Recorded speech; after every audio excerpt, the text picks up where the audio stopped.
Aujourd'hui les amis, l'heure est grave, asseyez-vous, mais vous ne rêvez pas, Alpine est bien dernière du classement constructeur. Mais alors que le team rêvait de raccrocher le wagon des top teams, qui se battait presque avec McLaren l'année passée, et comment on peut expliquer qu'aujourd'hui les Bleus soient littéralement la dernière force du plateau? Alors accrochez-vous, on décortique tout ça ensemble, Alpine, la chronique d'un échec, c'est parti. Alors déjà, je vous propose qu'on plante un petit peu le décor. Niveau résultat, Alpine jusque-là, c'est l'équipe de milieu de peloton par excellence. 5e en 2021, 4e en 2022 et 6e en 2023. Alors c'est sûr, le souvenir des titres de champion du monde avec Renault et Alonso, il commence maintenant à se faire un petit peu loin. Et l'année passée, on a déjà pu s'en rendre compte. Côté performance, on était assez loin des attentes, alors que pourtant, l'objectif il était clair. Atteindre le top 3 ou au moins pouvoir se rapprocher et signer des podiums à la régulière. Alors au moins, ce qu'on peut dire, c'est qu'Ocon et Gasly, ils ont quand même bien su saisir les opportunités. Un podium chacun, ce qui est déjà franchement pas mal, quand on part du principe que Max avait pratiquement verrouillé toute la saison la première marche.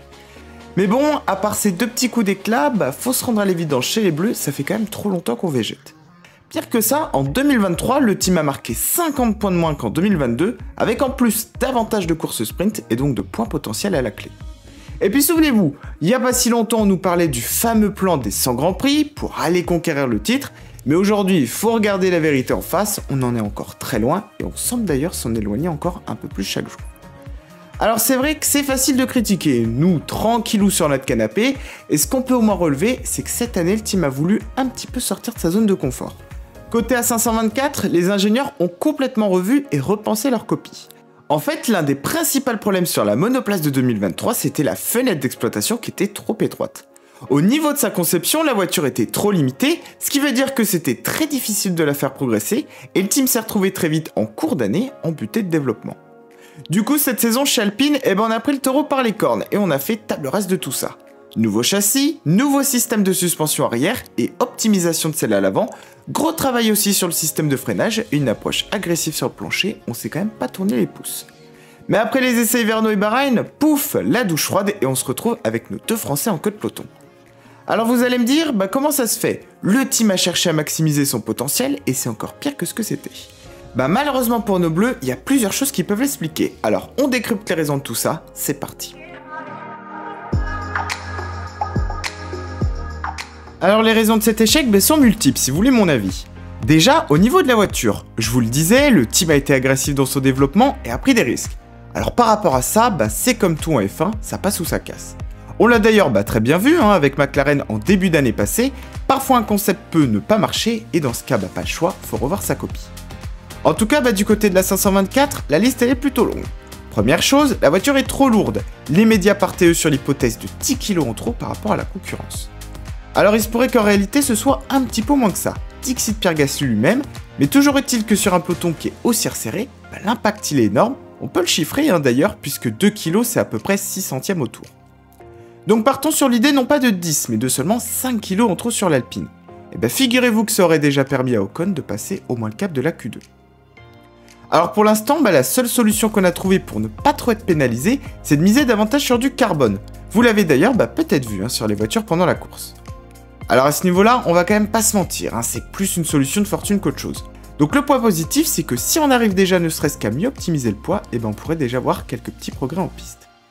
Après, il y a aussi ce qui se passe côté moteur. Et là, faut se rendre à l'évidence, le moteur Renault est le plus faible des 4 qui équipent le plateau, environ 20 à 40 chevaux de puissance en moins que la concurrence.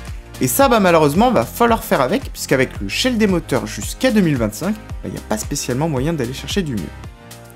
Plus compliqué par contre, c'est l'inefficacité côté aéro et le manque de rythme sur les longs relais. Là forcément, c'est du côté des ingénieurs que ça se passe, et si vous voulez mon avis, on met le doigt là sur quelque chose, et c'est peut-être là que ça va commencer un petit peu à se compliquer. Alors vous l'avez peut-être d'ailleurs déjà vu, mais deux ingénieurs vont quitter Alpine, et je vous le donne en mille sur la liste, le directeur technique Matt Herman et surtout le chef aérodynamicien Dirk De Beer. Alors ils ont démissionné il y a quelques semaines avant même le lancement de la saison, et forcément la voiture était déjà construite. Du coup ça va compliquer un peu les choses. Alpine va devoir faire évoluer une voiture avec le départ de leur propre concepteur, donc autant vous dire que ça va être quand même une sacrée galère. Alors ce qui est sûr c'est que ça fait aussi écho à tous les départs qu'il y a eu dans le team, et la liste elle est quand même assez longue. On a dit au revoir à Otmar Szafnauer, le directeur de l'équipe, Alan Perman, le directeur sportif, Pat Fry qui a démissionné de la direction technique et aussi Laurent Rossi qui a été écarté de son rôle de PDG d'Alpine. Donc moi je vous le dis, comment avec autant de départs vous voulez avoir des fondations solides? Ça paraît presque impossible, surtout quand on sait à quel point la F1 est pointue et que l'expérience elle s'achète pas. Alors c'est peut-être déconstruire pour mieux reconstruire, hein, vous allez me dire, il faut de toute façon laisser du temps au temps, laisser par exemple à Bruno Famin la possibilité de remettre un petit peu d'ordre dans tout ça, mais sa tâche elle sera pas facile, d'autant qu'il y a péril en la demeure et que la rumeur elle court que côté pilote on regarde aussi ce qui se passe ailleurs. Alors quelles sont les solutions face à tout ça? La première c'est de faire comme McLaren, d'admettre l'échec de la voiture et de repartir d'une feuille blanche en espérant forcément la même issue que pour eux. Après faut être lucide aussi, McLaren c'est pas Alpine, et avec une partie du team qui est située en France et l'autre en Angleterre, côté bleu ça me paraît quand même bien compliqué de mettre tout ça en place, mais peut-être qu'ils sauront me faire mentir.